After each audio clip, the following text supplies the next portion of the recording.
líquido intersticial. Mira, más fácil que eso. En el espacio intersticial, ¿qué cosa hay? Líquido intersticial. Muy bien. Entonces, este líquido intersticial está en constante actividad. ¿Qué significa actividad? O sea que no es una cuestión estática, no es un lago, no es una laguna ahí está, de agua estancada, no. Es como un río que entra y sale agua. O es un lago, donde el lago tiene de repente entrada de agua y salida de agua. ¿Y ahora qué te falta? No, para conectar algo cerca. ¿No tienes extensión? ¿Qué extensión? Tiene conexión. ¿Ah, sí? Entonces, este espacio intersticial, como les digo, se mueve, tiene actividad, y con flecha verde, creo que sí puede ser flecha verde, vamos a demostrar que primero hay una salida de líquido de la sangre hacia el espacio, que está representado por esa flechita ahí, ¿no? Está representado. ¿Qué cosa hace? O sea que el líquido, cuando hablo de líquido, es algo de la sangre que tiene que pasar al otro lado. ¿Cuál es el líquido que tenemos en la sangre? El plasma. Pero el plasma, ¿cuál es el líquido del plasma? ¿Ah? El suero. La misma cosa, casi la misma cosa. ¿Tú tienes baby? Muy bien, te felicito. A ver, entonces ahí, ¿qué cosa rodea a tu baby?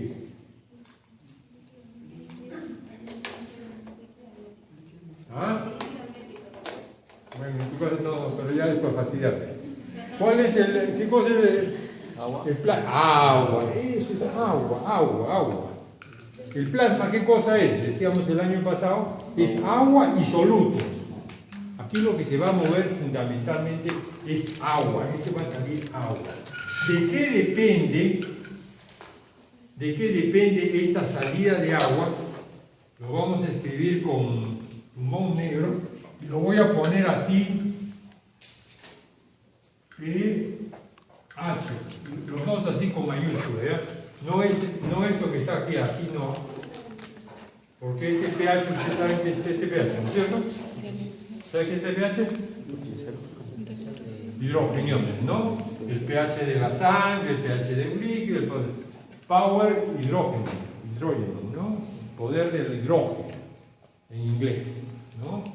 Pero aquí lo vamos a poner pH ¿por qué? Presión hidrostática. ¿De qué depende cuál es tu nombre? Ángelo. ¿De qué depende la presión hidrostática? Puede ser un factor de la frecuencia cardíaca. De la frecuencia cardíaca. Por ahí va. Sí, arterial. ¿Ah? Sí, arterial. De la presión. Aquí depende de la presión. ¿Y qué presión va a depender? ¿Del ventrículo derecho o del ventrículo izquierdo? Derecho. Del derecho. Entonces aquí esta presión vamos a depender del VD, ventrículo derecho. Entonces el ventrículo derecho hace salir líquido hacia este espacio intersticial. ¿Ya? Ya, aquí está.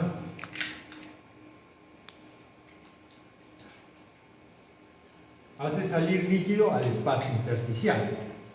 Pero imagínense, si el líquido saliera y no regresara, este espacio intersticial empieza a aumentar de volumen.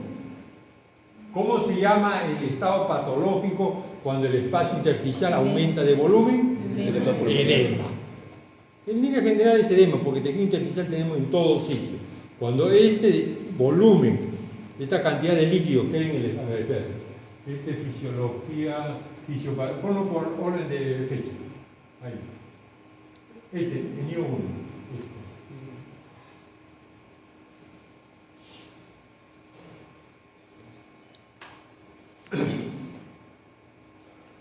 Ya, entonces, seguimos. Ya ahí él se encarga de piratearme el PowerPoint, ya no se preocupe, después todo lo tiene. ¿No? Así fue la técnica, ¿no es cierto? Casi pregunta, doctor, podríamos copiar. No, ya automáticamente aquí en el subconsciente es así. Entonces, vamos a tener, ahí ponlo nada más en el primero, ahí déjalo, y vamos a terminar acá. Después vamos a explicar eso con tranquilidad, ¿ya? Vamos terminando acá. Porque eso va a ser base después para ir traer la lista. Entonces, el ventrículo derecho genera una presión que hace salir agua. Si algo no lo regresa el agua, entonces, ¿qué va a pasar? Se empieza a llenar de líquido. Y así ocurre en todos los cerebros. Entonces, tiene que haber una fuerza que hace lo contrario. Una fuerza que hace, voy a tratar ahora, una fuerza que hace que regrese el líquido a este lado. Ese regreso del líquido, ¿de qué va a depender? Ahí está. ¿Quién lo dijo? ¿Quién lo dijo el nombre? ¿Tú, fuerte? De presión osmótica. Y la presión osmótica se representa por la letra pi. ¿De qué depende la presión osmótica? De la albúmina. Así, muy bien. De la albúmina tienes que decir. No de las proteínas plasmáticas. Porque en el plasma hay muchas proteínas. Pero, por ejemplo, las globulinas no tienen esa capacidad de jalar agua. La que jala es la albúmina. Y muy bien, ¿cómo te llamas? Medina. Yanela. Yanela. Muy bien, como dice Yanela, depende de la albúmina. Muy bien. Entonces, ahora vamos a poner, seguimos con letra verde, vamos a suponer que la presión hidrostática saca como 10. Volumen como 10, como no por cuantificar como 10. ¿Ya? ¿Cuánto regresa por pi? Como 9. Se está quedando 1. Si se queda como 1, este espacio empieza a hincharse. Entonces, vamos a representar, a ver con qué color tenemos, a ver. Seguiremos con verde. Y lo pondremos así de entre líneas punteadas, porque el esquema va a venir así. Va a haber una salida montando, no a través de, como 1 a través de los linfáticos. Voy a poner linfáticos.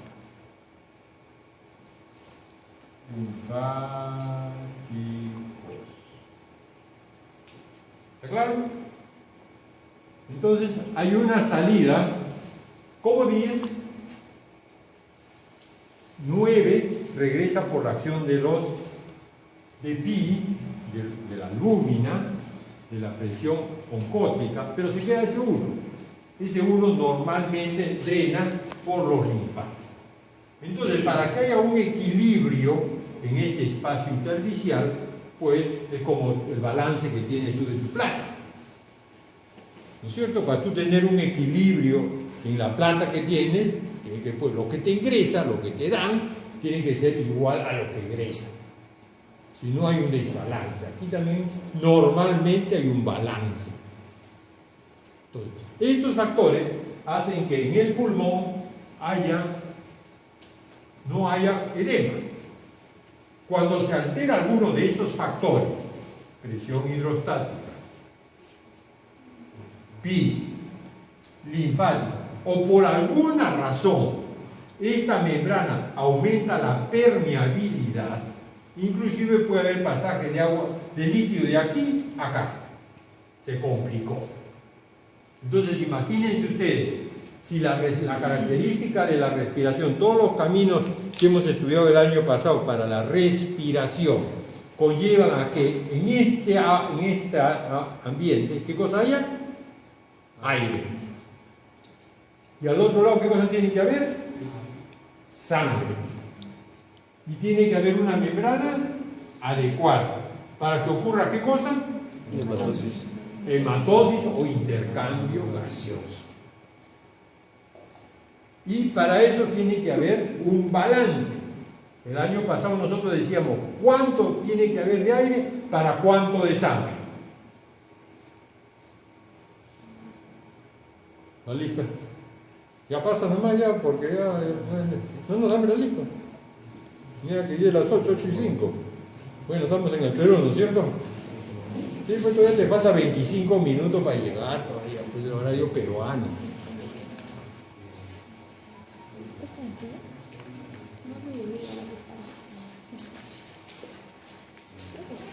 Bueno, eso es lo que vamos a repasar ahora. ¿Tanto, gente? No son uno, pero de diferente modelo. Ay, para atrás. A ver, vamos a ver. Floriano. Presente. Fuentes. Presente. Gamarra. Garay. Presente. Godoy. Gómez. Presente. González. González no está. Huacha. Guamán. Guamaní. Hurtado. Jara.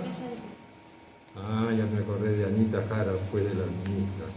La premier, Anita Jara. Ángelo. Presente. María López. Lozano. Presente. Lucas. Presente. Maita. Presente.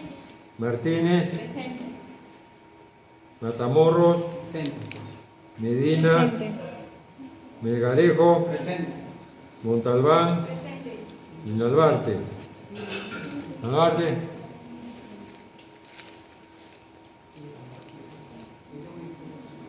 Bueno, entonces ahora vamos a empezar a ver, no, me yo estoy acostumbrado a manejar. Ahí está ahí algo, sí, saca ese y ponlo ahí al otro lado. Eso, discúlpame, gracias, pero yo estoy acostumbrado a cuando me dan uno nuevo, entonces estoy que vuelta y vuelta, estoy con las transparencias.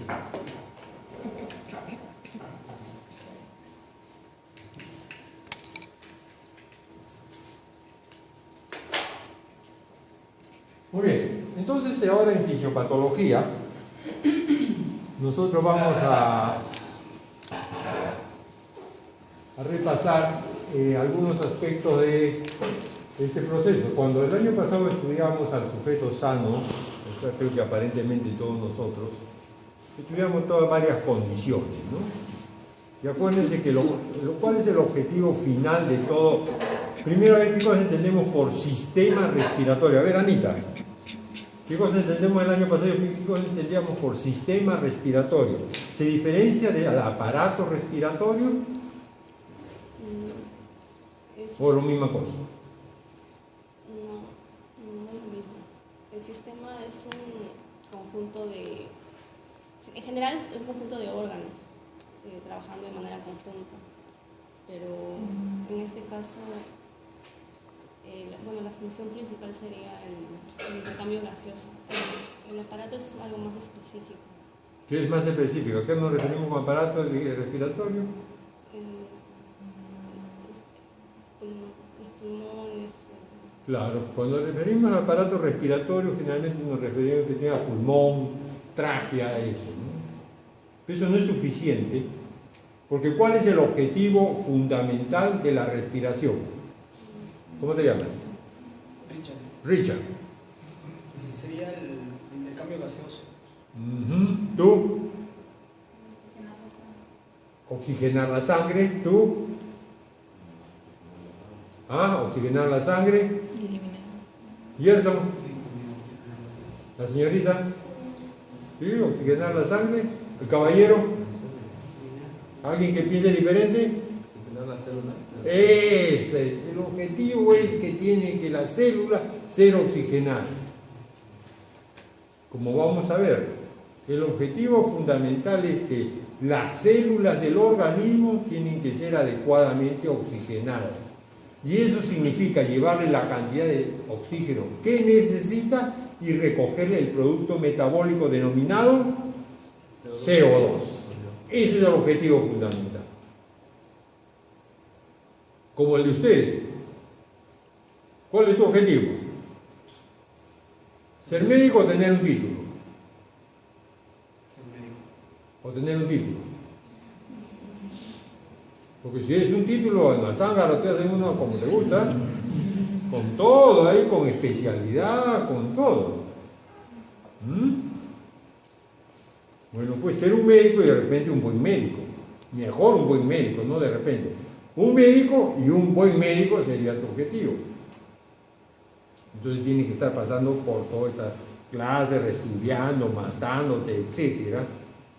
Eso sería el objetivo del sistema respiratorio, es oxigenar adecuadamente la sangre. Las células. Pero para oxigenar adecuadamente la sangre, no solamente tiene que ser el aparato respiratorio. Tiene que haber muchos sistemas. El otro importante es el cardiovascular. El cardiovascular. Que bombea, ¿qué cosa? Lo que va dentro del vascular. ¿Qué va dentro del vascular? La sangre. Entonces necesitan, mira, por lo menos el aparato respiratorio. Necesitan el corazón y los grandes vasos que tienen que circular en lo que lleva dentro, la sangre. Ya son por lo menos 3 elementos. Bueno, si tienen dentro del aparato respiratorio podemos contar el control de la respiración, pero también entra el sistema respiratorio, el sistema nervioso, porque es el que va a controlar todo finalmente. Entonces ya lo ven, por eso que yo el año pasado insistía que no estudiamos fisiología del aparato respiratorio, no. Estudiamos fisiología de la respiración y la respiración lo considerábamos un sistema, el sistema respiratorio. ¿Muy bien? Entonces, cuando ocurren diferentes procesos patológicos que dañan la fisiología normal de la respiración, va a ocurrir una enfermedad. Nosotros, estas enfermedades van a producir alteraciones de la fisiología y por eso que vamos a estar en fisiopatología. Estas alteraciones van a producir síntomas y signos.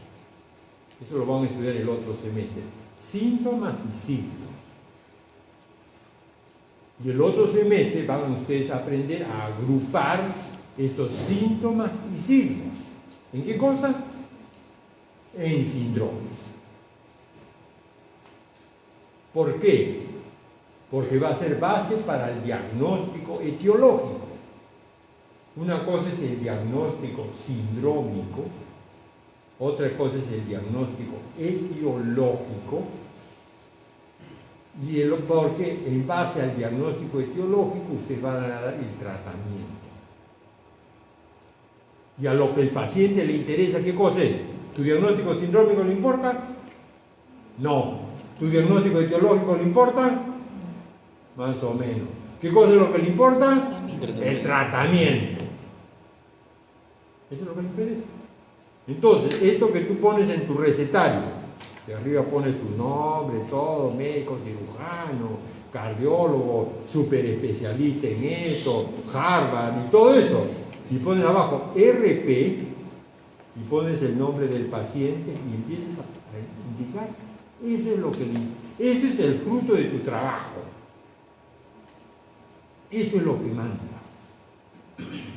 Eso es los 8, 10, 12 años que te has quemado las pestañas, que has gastado un montón de plata, o tú o el Estado, quien gaste, pues se gasta plata, ¿no? Y termina en ese papelito. Entonces, ese papelito tiene que estar convencido el paciente de que eso tiene y eso tiene que cumplir, porque aquí le vas a dar las indicaciones, todo. Imagínense ustedes ahora que vaya donde Walter Wong, que es uno que es el que expenden en la farmacia, ¿no? Y el paciente diga, oiga, ¿y esto para qué sirve? Para esto. Le están diciendo 10, no, dame 5 nomás. ¿Y esto para qué? Para eso. No, eso no merece. Imagínense. ¿Quién todavía está calificando nuestro trabajo? Un Walter Wong, entre comillas, que de repente empezó en la farmacia limpiando el piso. Pero como era educado, tiene su pinta y con chaleco se cree médico, lo pusieron a expender. Ah, caray, ya. No, estoy de blanco, estoy expendiendo. Ya me doy el lujo de calificar una receta. De decir, no, tome esto, haga esto. No, mucho, poco. Y usted 14, 15, 20 años termina su papel en las manos de un ignorante en la materia médica, que ni siquiera ha intentado ingresar a la universidad, que ni siquiera eso. Bueno, entonces volvemos al asunto. Entonces vamos a tener aquí, el otro año ustedes van a estudiar el diagnóstico sindrómico, los síndromes. Si usted quiere un ejemplo, lo siguiente podría ser anemia. El síndrome anémico, este que está acá, el síndrome anémico, se va a caracterizar, por ejemplo, porque el paciente viene cansado, pálido, no puede hacer su trabajo, en algunos viene con las uñas que se quiebran, el pelo que se le cae, ustedes todo lo ven todo pálido, todo eso, anemia. ¿Y qué cosa es anemia? ¿Qué tiene por anemia, Anita? Disminución de los eritrocitos circulantes. Claro, También. disminución de los eritrocitos en sangre. ¿Cuántos eritrocitos tienes tú? ¿Uno o dos? No. En realidad, la anemia se determina con la hemoglobina. Pues, ¿cuánto La tienes tú? cantidad es normal en mujeres de 12 a 14 y en varones de 14 a 16 mil. Ya, bueno, gramos de hemoglobina, no por Ajá. 100 centímetros cúbicos de sangre. Y si contamos el número de glóbulos rojos, los varones tienen más o menos 5 a 6 millones de glóbulos rojos por milímetro cúbico y las mujeres un poco menos, ¿no? Que las mujeres son inferiores a los hombres, ¿no? Siempre tiene menos. ¿Es inferior o no? No, Es inferior, pues. Eso no lo puede negar. es que de acuerdo al peso. Eso no lo puede También. negar, pues. Son inferiores. ¿No ves que está? ¿Ves? Bueno, entonces, ese es el síndrome anémico. Y usted se ha diagnosticado solamente este síndrome anémico. Bueno, va bien. ¿Pero qué tratamiento le vas a dar? Síndrome anémico puede ser porque, por ejemplo, puede ser alguna de las chicas que tiene mucha menstruación. En vez de menstruar pocos días, 3, 4 días y en poca cantidad, va a ser muchos días, 15 y un montón de... O de repente tiene una hemorragia digestiva, ya sea alta, o sea, estómago o colon o cualquier...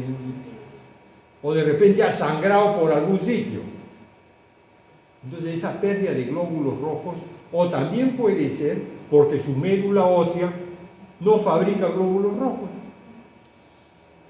Entonces miren, hay cuántas causas de esta anemia, de este síndrome anémico. Entonces usted tiene que determinar cuál es la causa de este síndrome anémico. O sea, la etiología.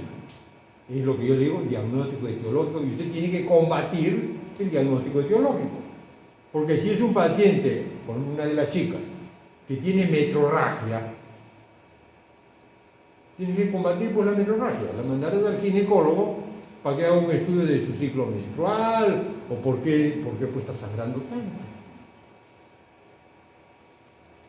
De repente, pues porque la médula ósea no le funciona, lo mandarás al hematólogo para que le haga una biopsia y le haga un estudio de médula ósea, porque esa médula ósea no sintetiza glóbulos rojos. Entonces, eso es lo que quiere el paciente, ¿no? A alguien que no le funciona la médula ósea, no le vas a dar pues estrógeno o le vas a regular su ciclo menstrual, ¿no? A un caballero, imagínate, te regularán tu ciclo menstrual, ¿tú crees o no? No, pues, ¿no es cierto? Por eso no camina. Entonces, eso es lo que finalmente van a estudiar en toda esta carrera de medicina, es eso. El otro semestre viene el estudio de síndrome, ¿no? Y después diagnósticos etiológicos y tratamiento. Eso es lo que llega finalmente.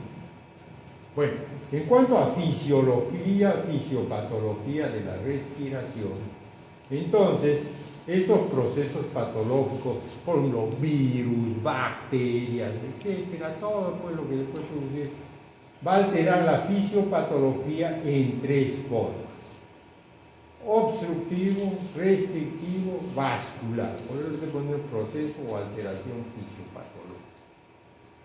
Lo vamos a ir describiendo ahora en estas tres etapas.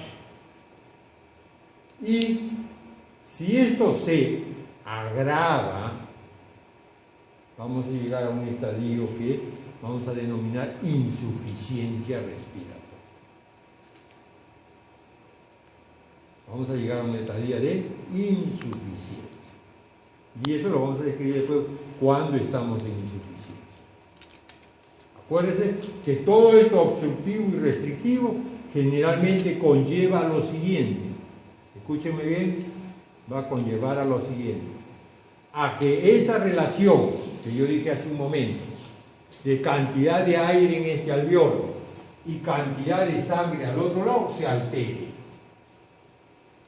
El año pasado dijimos, ¿cuánto es la cantidad de aire que debe haber en los alveolos? ¿Cómo? 4. ¿Y cuánto debe haber de sangre al otro lado? 5. Como 5. Así. Ese es el objetivo de la respiración externa. Cuando aquí hay como 4 y al otro lado hay como 5 y la membrana esta es adecuada, va a haber un adecuado intercambio gaseoso, entonces la sangre va a ir bien. Por lo menos la sangre carga bien. Este se llama la relación ventilación-perfusión. 4 a 5, o sea 0,8. Y la relación normal ventilación-perfusión. Muy bien. Aquí tenemos algunos síndromes que los he puesto yo. Estos no los tocamos nosotros ahora, los he puesto ahí por mencionar. No importa. Entonces, el primero proceso de alteración fisiopatológica que vamos a repasar es este que está aquí, que se llama obstructivo, y está señalando ¿qué cosa? La vía aérea. O sea, cuando las vías aéreas se obstruyen, llamamos obstructivo. ¿Qué cosa forman las vías aéreas? A ver el caballero aquí de barbita. El año pasado lo hablamos, las vías aéreas. Empieza en, bueno, si quieres, en las fosas nasales y termina en bronquiolos terminales. Muy bien. Bronquiolos terminales. Ahí es donde terminan las vías aéreas. Ya después veremos cuál es la característica.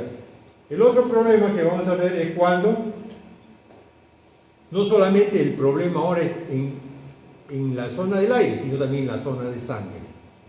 Los dos. Entonces lo vamos a llamar restrictivo. Y cuando el problema es en los vasos, lo vamos a llamar vascular. ¿Está claro? Entonces, cuando el problema es porque las vías aéreas no entra aire suficiente, llamaremos proceso obstructivo. Cuando el problema es la sangre, no llega sangre, alguna de estas cosas, le llamamos proceso vascular. Y cuando están fastidiados los dos, llamemos restrictivo. Ahora vamos a ir despacio en estas 4 clases teóricas que vamos a tener. Vamos a ir describiendo separadamente cada uno de los procesos. En la rotación anterior empecé por obstructivo, pero ahora voy a empezar esta rotación por vascular. Por eso es de que hice este esquemita que está acá y fui adelantando, que en este es otro esquema que está un poquito al revés. Entonces miren ustedes, esto que está aquí, esta membrana interna que está acá, viene a ser este rojo que yo he dibujado hacia afuera. Este rojo. Entonces, este rojo, que tiene su núcleo aquí, vendría a ser una célula ¿qué? ¿Qué representa el rojo ahí? Endotelio, el endotelio. Este rojo representa el endotelio. Y esta otra línea de aquí afuera, la que está afuera, tendría que ser el azul, está bueno, el azul que he graficado acá, y que su núcleo está acá, que vendría a ser el epitelio. Entonces, y entre ambos, ustedes ven que hay un pequeño espacio, y aquí en este espacio hay un poquito de colágeno. ¿Ese espacio cómo se llama? Intersticial. Espacio intersticial. En el caso de los alveolos pulmonares, hay una pequeña cantidad de colágeno en algunas de las zonas. Pero ustedes ven que es muy poco, ¿no? La gráfica te representa que es muy poco. Ya ustedes saben que dentro del endotelio capilar que va, sangre. ¿Y qué cosa hay aquí afuera? Aire. ¿Y esto qué cosa es? Lo que ustedes bien dijeron, el hematosis o intercambio gaseoso. Esquema sencillo. Muy bien. Aquí tenemos otro esquema que más o menos trata de remediar esto que está acá. Aquí nosotros tenemos, miren, el capilar. Aquí tenemos el alveolo y aquí tenemos un espacio intersticial. Aquí, bueno, con otra sigla, el esquema viene a ser, aquí hay una presión de salida de líquido, que lo llamamos presión hidrostática, que depende del ventrículo derecho. ¿Ya? Yo le he puesto pH, aquí le he puesto presión capilar. ¿Ya? Hace que salga líquido, y otra fuerza que hace que regrese líquido. Aquí está pi, ahí sí ya coincidimos que pi es la presión oncótica, que depende de la albúmina. Pero queda una pequeñísima cantidad de líquido que sale por aquí, que tenemos la linfa. Yo también he tratado de ponerlo ahí entre líneas punteadas, líquido linfático. Y más o menos para tener una idea, aquí sale como 10, regresa como 9 y aquí sale como 1. Mientras todo eso funciona, todo está muy bien. Hay un equilibrio. Entonces, ¿cuál es lo que primero puede alterarse en este sistema vascular? Cuando por alguna razón, a mayor salida de líquido hacia el espacio intersticial. Y este líquido se acumula solamente en el intersticio y lo llevamos a llamar edema intersticial. Y aquí tiene algunas características: flujo aumentado, ingurgitación perivascular, ingurgitación peribronquial, aquí peribronquial, y ensanchamiento intersticial. Bueno, y aquí miren la linfa que antes graficaba como entrecortado, aquí dice que está saliendo más líquido. Le llamamos edema intersticial. El intersticio. Pero tenemos otro edema. Edema alveolar. ¿Qué quiere decir esto? Cuando el líquido no solamente salió hasta al intersticio, sino está pasado a los alveolos. O sea que el líquido se metió aquí. ¿Se rompe el equilibrio? Claro, pues porque aquí ¿qué cosa debería haber? Aire. ¿Y ahora qué cosa hay? Líquido. Se me olvidó el intercambio, porque ya no hay intercambio. ¿No? Ya no hay intercambio. Entonces, miren aquí, el líquido atraviesa la membrana alveolo-capilar, acumulación de líquido, puede haber hematíes. Miren, tanto en la salida de líquido, ¿no?, de componentes, que hasta hematíes puede haber. ¿Todo está claro hasta ahí? ¿No? Entonces, seguimos. En el mismo esquema, ¿qué va a pasar acá? Aquí tenemos alguna descripción que damos: aumento del flujo linfático, que ya lo describimos, manguito perivascular y peribronquial, o sea, como se ensancha el líquido, aparece como un manguito. Ahorita vamos a ver en las radiografías qué es esta, y dicen que tiene poco efecto en la función pulmonar. Poco efecto. O sea que el paciente no se le ve tan grave. De repente el disneico, puede caminar, etcétera, y se mantiene. Pero en cambio, cuando el líquido se salió al alveolo, lo que tenemos, disnea severa y ortopnea. ¿Qué cosa es disnea? A ver, señorita. Fuerte, fuerte. Puede ser dificultad para respirar. Otro sinónimo, otra cosa, señorita. ¿Sí? A ver. ¿También? ¿Y tú? ¿Ah? Ausencia de oxígeno. ¿Tú? Para ventilar, ¿no? La otra vez puede ser la sensación de falta de aire. El paciente generalmente no te dice, tengo dificultad para decir, me falta aire, doctor, me falta aire, no puedo respirar, me falta aire. Y el otro que está acá, que es otra manifestación clínica, ¿qué cosa es esto? Ortopnea, ortopnea, ¿qué es? Cuando está parado. Ajá, muy bien. Todo es que me echo, me falta aire, mejor me siento. Y como tengo que dormir, con una almohadita ya más o menos. 2 almohaditas, 3 almohaditas, hasta que vemos sentado. Y se llama ortopnea. Ortopnea. ¿No? Y eso le van a explicar bien el próximo semestre por qué. ¿No? Una de las razones porque cuando uno se echa, la sangre regresa más fácilmente al corazón. Entonces, puede ser una ortopnea, por pulmones o por corazón. Parece que el corazón no puede manejar la cantidad de líquido que le llega y entonces tiene ese problema. Muy bien. Entonces tenemos expectoración rosada y espumosa. Obviamente porque si el líquido se sale hasta acá y no solamente agua lo que se sale. ¿Qué cosa tiene la sangre? No solamente es agua, también se van a salir las proteínas, entre ellas la albúmina, y se van a salir los glóbulos rojos. Entonces, si se sale la albúmina, ¿qué aspecto tiene el esputo? Como un batido de huevo, espumoso. Y si sale glóbulos rojos, lo va a empezar a teñir por eso rosado, por la presión. Y si es rojo, que no siempre teñido rosado, ¿no? Opacidad marcada en rayos X, e hipoxemia severa. Ahora vamos a repasar qué cosa es hipoxemia. ¿Y tú por qué no te sientas? Te estás castigando tú mismo. Tú llegas tarde. No, si me siento no puedo ver bien. Ya, pero ponte por acá, pues ahí al costado de tu compañero que no te va a morder, o si la vas a morder. O si quieres que te muerda, tú le dices. Como ahí tiene decida si quieres. Bueno. ¿Qué cosa es hipoxemia severa? Emia, ¿qué cosa es? Sangre. Hipo, bajo oxígeno. ¿Sabes el término? Emia, sangre.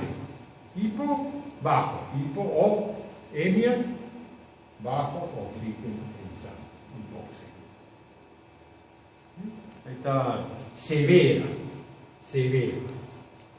¿No? Entonces, aquí tenemos, miren este problema. Volvemos a repetir, miren ustedes. El edema intersticial solamente es alrededor del capilar, el líquido se acumula alrededor del capilar, que no es muy severo. Pero cuando es muy severo y se mete el líquido al alveolo, entonces tenemos el edema intersticial. Entonces tenemos aquí, ¿qué cosa es edema pulmonar? A ver, ayúdame a leer. ¿Tú sabes leer? Sí, por favor. Yo no. Acumulación anormal de líquido en los espacios extravasculares y en los tejidos pulmonares. Muy bien, acumulación anormal de líquido. Sigue. Complicación importante de enfermedades pulmonares y cardíacas. Y cardíacas. No solamente por problemas pulmonares, el corazón también. Esta ortopnea, como le dije hace un momento, no solamente es por problemas respiratorios, sino también cardíacos. ¿Sigue? Potencialmente mortal. Potencialmente mortal. ¿Ya llevaron fisiopatología cardíaca? ¿Quién les enseña ahora? Porque antes enseñaba el doctor Garulevis, creo, como el doctor ¿Quién se llevó ahora? Chávez. No me acuerdo de Chávez. Aquí tenemos. Miren, esta es la radiografía, las líneas de P, que son estas líneas. Ahí está marcadita. Bueno, esto lo van a aprender en radiología, esto solamente para ilustrar. Y el otro que decíamos, opacidad marcada, mira. Opacidad marcada en los casos de edema alveolar, opacidad marcada, ¿no? Patrón alveolar. Bueno, entonces aquí tenemos algunos mecanismos por la que puede suceder esto. A ver, tenemos, primero, aumento de la presión hidrostática capilar. Permítame volver a este esquemita. Presión hidrostática. ¿Por qué razón sale más líquido que el que debería salir? Ahí tenemos las causas. Infarto del miocardio, estenosis mitral, sobrecarga de líquido, enfermedad pulmonar veno-oclusiva. O sea, por ejemplo, miren, no solo aumenta la presión, puede ser porque la fuerza del ventrículo aumentó, sino también porque se atoró medio por la salida, por acá. Si se atora el drenaje venoso, también hay. Y es lo que ocurre, por ejemplo, en la estenosis mitral. Ustedes, la mitral es la válvula que está entre ¿dónde? Entre la aurícula izquierda y el ventrículo izquierdo. Vamos a suponer que esa sea la válvula. Si yo la abro, ustedes salen normalmente bien. Vamos a suponer que yo agarre y abra nomás solamente un poquito. Entonces ustedes para salir, ¿qué tienen que hacer? De repente salir así de perfil, ¿no es cierto? Y se va a demorar. Así la sangre también cuando está ahí este fenómeno que tenemos acá, estenosis mitral, entonces por alguna enfermedad que se llama la enfermedad reumática, que hace que la válvula que funcione bien así, ya no ve, si no se abre así, no, así no me se abre, y por ahí hay. Entonces todo este drenaje de sangre se dificulta, entonces presión dentro. Aumento de la permeabilidad capilar, o sea, con lo que le dije hace un momento, por alguna razón deja pasar más líquido que el que debería pasar. Ahí tenemos algunas causas, toxinas, etc. Reducción del linfático, del drenaje linfático. Ajá. Los linfáticos cumplen su función, drenan 0,1, pero si no lo drenan, se acumula. Por ejemplo, los linfomas que obstruyen se ven. Linfangitis carcinomatosa, etc. Disminución de la presión intersticial, o sea que aquí hay una presión normal del líquido y no está descrito muy claramente, y esto ocurre por ejemplo con la evacuación rápida de un derrame pleural. ¿Qué significa derrame rápido de un derrame pleural? Uno tiene líquido en el espacio pleural y si usted lo drena muy rápidamente puede ocurrir este fenómeno. ¿No? Ya van a aprender en algún momento cuando tenga usted un paciente con líquido en los pulmones, ya sea pus, ya sea sangre, ya sea lo que sea que tengan ahí, cuál es la técnica de drenaje que van a enseñar. ¿No?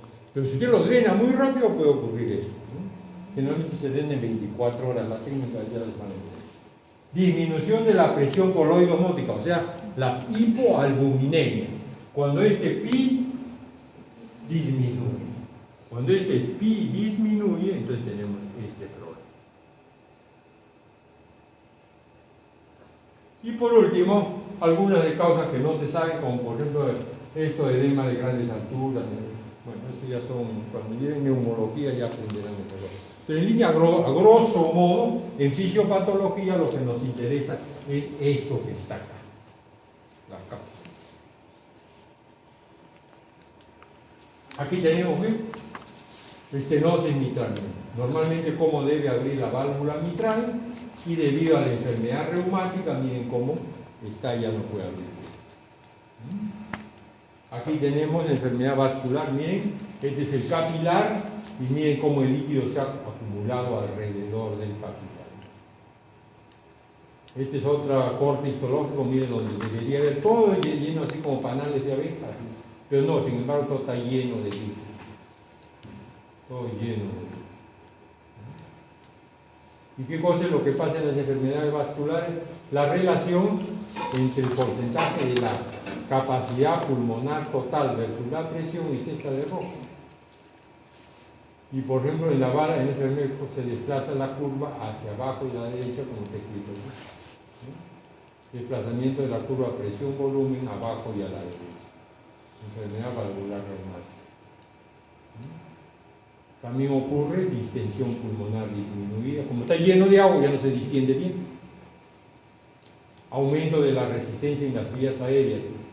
Inclusive puede haber líquido en lo que llamamos vías aéreas.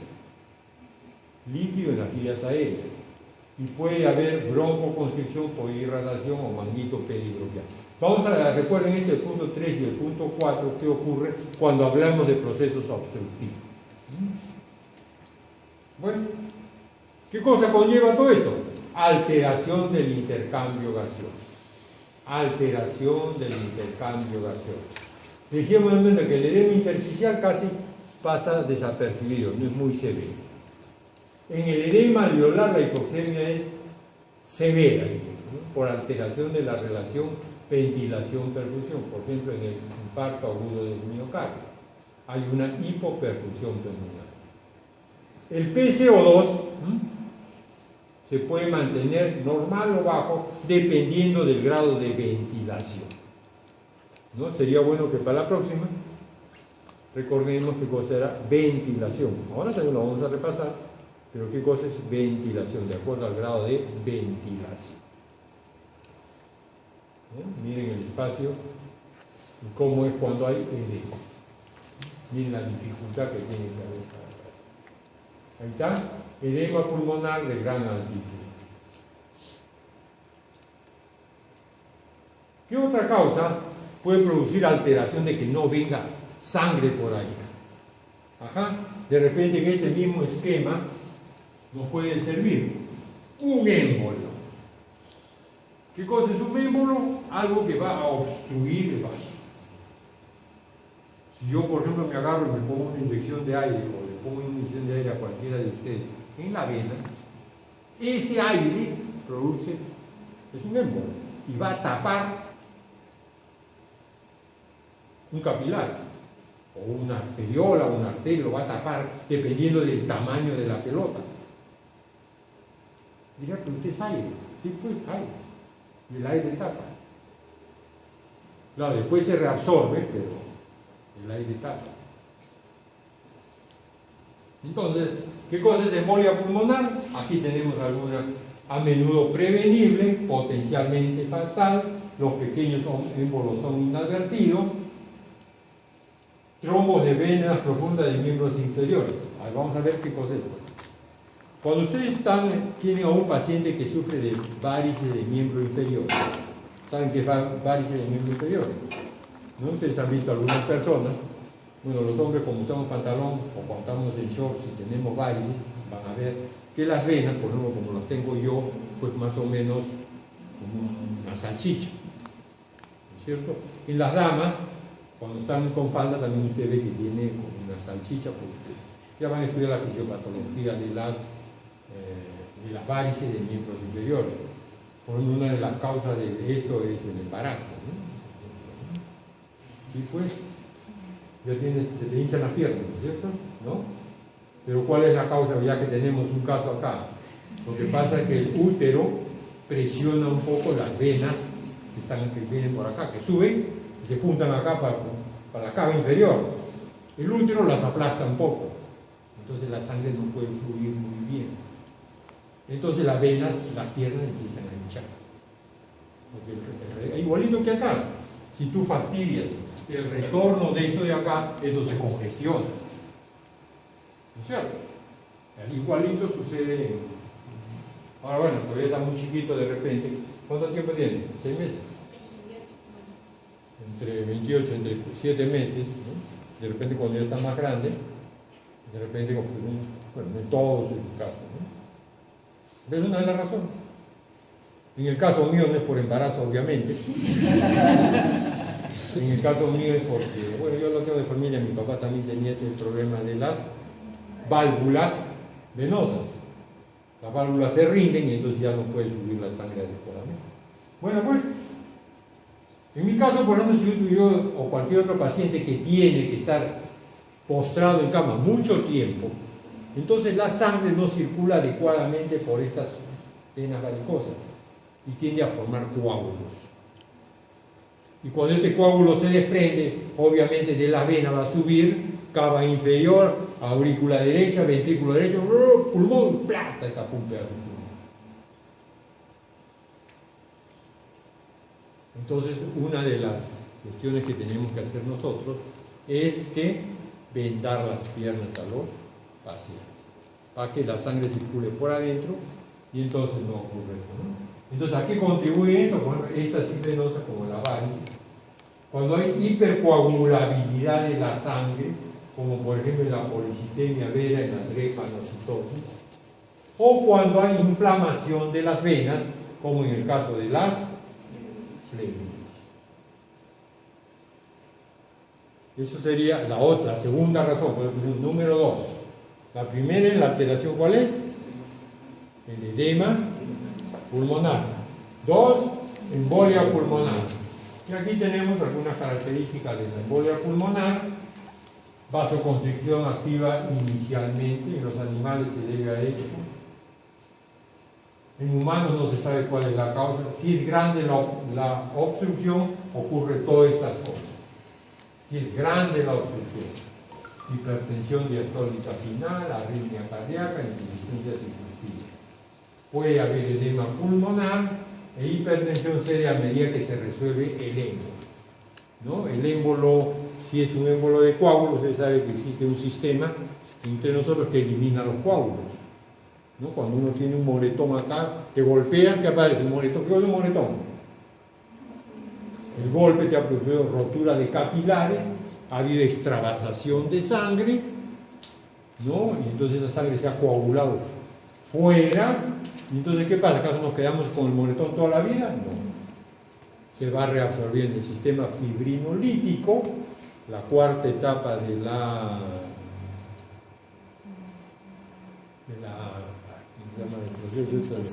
la hemostasia, fibrinolisis, hace que desaparezcan los moretones. Muy bien. Tenemos algunos mecanismos de embolia pulmonar. La ventilación pulmonar se reduce por disminución de la PCO2, por broncoconstricción, reducción de ventilación innecesaria y por ende espacio muerto fisiológico. Esto lo vamos a repasar un poquito más cuando tengamos el esquema adecuado. Edema hemorrágico y atelectasia posible por no producción de surfactante, y en el ser humano generalmente la exclusión es parcial. ¿Sí? Y lo que se altera pues es el intercambio gaseoso, ¿no? Termina siempre en el intercambio gaseoso. El PCO2 puede mantenerse, como dijimos hace un momento, dependiente de la ventilación. Y aquí con esto terminamos esta primera parte, como para que vean, miren, cuando ustedes van a respirar aire con xenón 133, miren cómo los dos pulmones se grafican bien. En cambio, cuando ocurre algún proceso obstructivo de las venas, entonces miren, ponen albúmina, magnesio, magnesio, ven ustedes que por lo menos falta el lóbulo de acá. Falta eso. Aquí el corazón se ve un poco grande, de repente tiene cardiomegalia, ¿no? Pero aquí viene. Bueno, y ya con esto cerramos estas enfermedades vasculares. Entonces hay alteración del flujo sanguíneo, entonces la relación ventilación-perfusión se altera. Hay más sangre que aire. Causas, ya hablamos de causas, y la manifestación más importante es hipoxemia. Y como prueba confirmatoria lo que está aquí, la gammagrafía o centellograma de pulmón. Hasta ahí terminamos la parte vascular, descansamos un ratito y vamos a repasar otro paso. ¿Está bien?